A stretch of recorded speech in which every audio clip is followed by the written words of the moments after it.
to the Open Scoring MMA podcast. No secrets, no bias, just the real fight game. Let's get ready. Welcome to Open Scoring MMA. This is episode 6, your daily look at what's happening now and next across the world of MMA and UFC. All right, let's dive straight into the biggest news shaking up the UFC landscape right now, the introduction of the new meta rankings. UFC CEO Dana White has been vocal for years about his dissatisfaction with the traditional media-driven ranking system, and it looks like he's finally made a move. On Monday, the UFC announced they're transitioning to an AI-generated ranking system powered by Meta. This is a massive shift, and it's already causing a stir. Bloody Elbow reported that the new Meta UFC rankings have resulted in a huge list of names dropping out of the top 15, including 3 former UFC champions. This is a pretty dramatic overhaul, and it's going to be interesting to see how it impacts fighter trajectories and title contention moving forward. The MMA community on Reddit is definitely having a field day with this one, debating the merits and drawbacks of an AI-driven system versus human-compiled rankings. It's a hot topic, to say the least. Moving on to another big fight announcement, former middleweight champion Dricus Du Plessis is making his return to the octagon.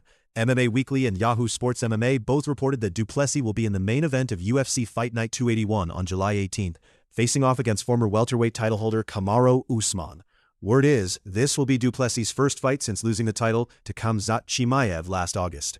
Usman has been calling for this fight for months, and it's finally happening.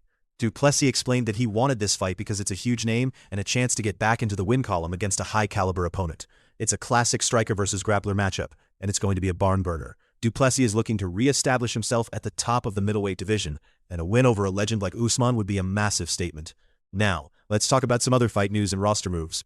Rob Wilkinson is gearing up for his PFL San Diego fight against Abraham Bobley. Low Kick MMA reported that Wilkinson expects an explosive matchup, called Bobley an explosive little nugget. That's a pretty colorful description, and it sounds like we're in for some fireworks in that one. Over in the world of Muay Thai, Asadullah Imangazaliev, the Dagestan Ninja, is promising a world title victory at the Inner Circle 20. One News reported that he's confident he'll leave Lumpini Stadium with 26 pounds of gold this Friday.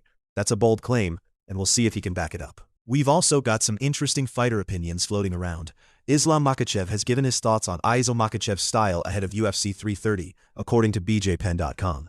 It's always insightful to hear what top-tier fighters think about their peers, and Makhachev's perspective on Gaethje's approach will definitely be worth a listen. These kinds of insights can often give us a peek into potential future matchups or just how fighters are perceived within the elite circles of the sport.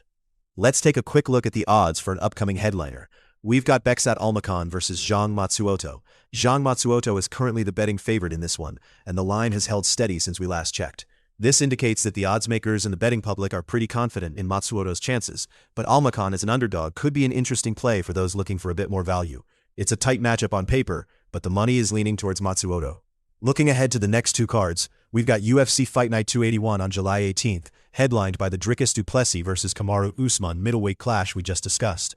This is a pivotal fight for both men, with Du Plessis looking to rebound from his title loss, and Usman aiming to prove he can still compete at the highest level in a new weight class. The co-main event for that card hasn't been officially announced yet, but with a main event of this caliber, you can bet it'll be a strong supporting act. These next 2 cards are shaping up to be must-watch events for any MMA fan.